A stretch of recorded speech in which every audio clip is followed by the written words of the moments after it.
Radhe Radhe everyone, आप देख रहे हैं अपना फेवरेट चैनल सीरियल सियापा, जहां पे हम देते हैं आपको आप ही के फेवरेट शो राधा कृष्ण के इंटरेस्टिंग अपडेट। आज रात के एपिसोड में दिखाया जाएगा कि गुरुदेव आलक्ष्मी को जो वरदान देते हैं कि तुम जिससे प्रेम करती हो वो तुम्हें अवश्य मिलेगा। ये सुनकर आलक्ष्मी कृष्ण को देखकर इशारा करती है और मन ही मन प्रसन्न होकर दिखाती है। तभी कृष्ण अपने गुरुदेव को रोकते हैं और कहते हैं, गुरुदेव मैं कुछ कहना चाहता हूँ। जिससे आलक्ष्मी प्रेम करती हैं उसको भी तो आलक्ष्मी से प्रेम होना चाहिए ना, क्योंकि प्रेम में तो दोनों लोगों की साझेदारी होती है। और वैसे भी आलक्ष्मी जिससे प्रेम करती है वो इनसे उतना ही प्रेम करे, तभी तो आपका वरदान फलेगा। गुरुदेव कहते हैं कि हाँ कृष्ण, ये सत्य है। दो व्यक्ति अगर आपस में प्रेम करते हैं तभी उसी प्रेम का अर्थ होता है, अन्यथा कुछ भी नहीं। कृष्ण, अभी हम विश्राम करेंगे और कल सुबह होने पर यहाँ से जाएंगे। बलराम दाऊ यहाँ पर उल्मुख को इशारा करते हैं और कहते हैं कि सबके आराम करने का इंतज़ाम करो, और सब लोग वहाँ से चले जाते हैं। तभी वहाँ पर कहती है आलक्ष्मी आती हैं कृष्ण के पास और वो बहुत ज़्यादा गुस्से में होती हैं और कहती हैं कि अगर आप गुरुदेव के बीच में ना बोलते तो मुझे आशीर्वाद मिल जाता, मुझे मेरे प्रेमी से मिलने का आशीर्वाद मिल जाता। कृष्ण उन्हें समझाते हैं और कहते हैं कि मैं बीच में नहीं बोला हूँ आलक्ष्मी, क्योंकि प्रेम का सही अर्थ वही है कि जो आपसे प्रेम करता है और आप जिससे प्रेम करते हैं दोनों उसी शख्स से, उसी भावना से प्रेम करें, तभी उस प्रेम का अर्थ है, अन्यथा वो प्रेम नहीं होता। और कृष्ण आगे समझाते हुए नजर आते हैं और कहते हैं कि समय आ गया है आलक्ष्मी कि तुम समझ जाओ, जो तुम चाहती हो वो कभी नहीं हो सकता। हमारा मिलन असंभव है। जो व्यक्ति इतनी अधर्मी हो, जो छल बुराई के मार्ग पर हो और जो हर समय नकारात्मकता से भरी हो, ऐसी स्त्री से कोई कैसे संबंध बना सकता है। जिस स्त्री को राधा की पवित्रता ना दिख रही हो और जो सिर्फ और सिर्फ छल कपट के पीछे दौड़ती हो, भला राधा जैसी प्रेम और शुद्ध भावना को छोड़कर कोई तुम्हारे पास, तुम्हारे साथ भला क्यों आना चाहेगा, तुम्हें क्यों अपनाएगा। तुम्हें मैं अभी भी कहता हूँ कि तुम्हें मेरा प्रेम कभी भी नहीं मिल सकता। आलक्ष्मी, यही प्रार्थना करना चाहता हूँ कि अभी भी समय शेष है, तुम समझ जाओ और द्वारिका को छोड़कर चली जाओ। आलक्ष्मी यहाँ रोती है, अपने आंसू पोंछती है और कहती हैं कि आपने मेरे साथ पुनः अनर्थ किया है।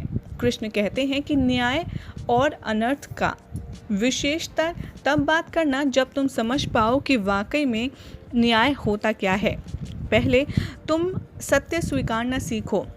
उधर श्री कृष्ण ये कहकर कि आलक्ष्मी से चले जाएंगे और वहाँ पर राधा कृष्ण के पास आती हैं। वो बहुत ज़्यादा विचलित होती हैं। कृष्ण उन्हें देखकर हंसते हैं और पूछते हैं कि क्या हुआ राधा।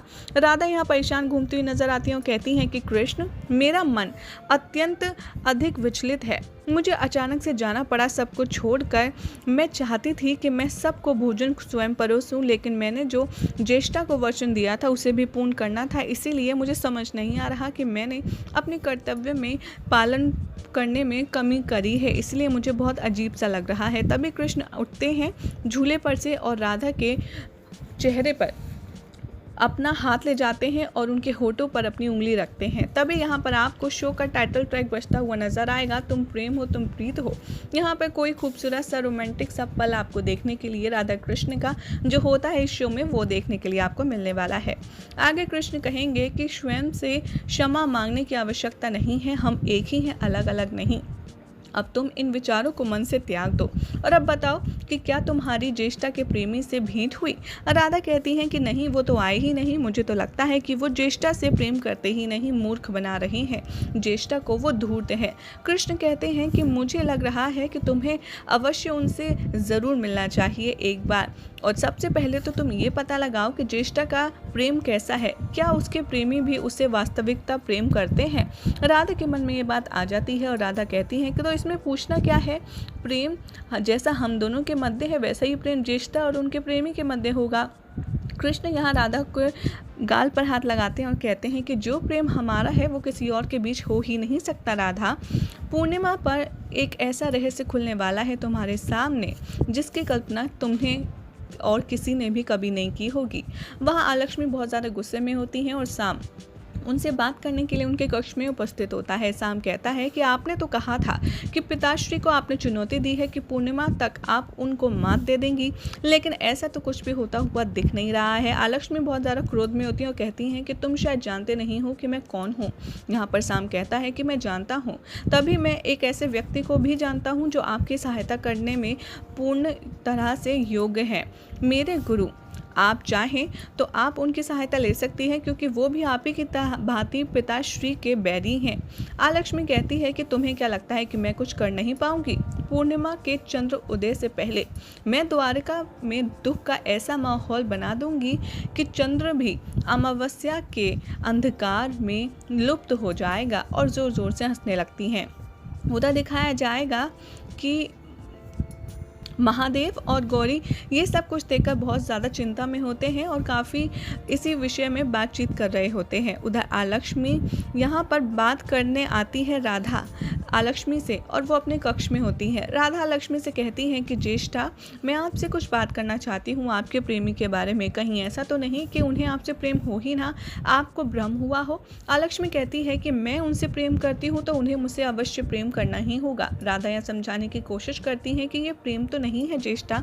प्रेम में तो आप जिससे प्रेम करते हैं बदले में वो अगर आपसे प्रेम करता है तो ही वो अच्छी भावना होती है, अन्यथा आप जैसे किसी से बलपूर्वक प्रेम तो नहीं करवा सकती। आलक्ष्मी कहती है यदि ऐसा है तो जान लो राधा, मैं तुम्हें अपने प्रेमी से पूर्णिमा से पूर्व ही मिलवा दूंगी, तब तुम्हें अत्यंत संतुष्टि हो जाएगी कि मैं जो कह रही हूँ वही सत्य है। राधा कहती हैं कि कुछ ठीक नहीं लग रहा है, मुझे इन पर दृष्टि रखनी होगी।